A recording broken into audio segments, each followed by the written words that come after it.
हमारे सभी फेसबुक मित्रों को जय जय श्री राम, हर हर महादेव।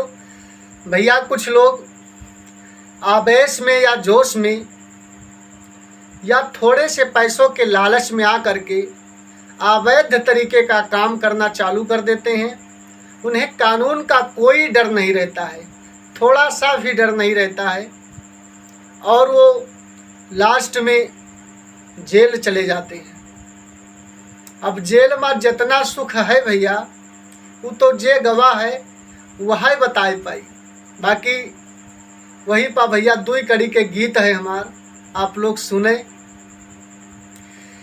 अरे जिहल खाना बनी ससुराल या अदालत भावरे पड़ी, जेहल खाना बनी ससुराल या अदालत भावरे पड़े।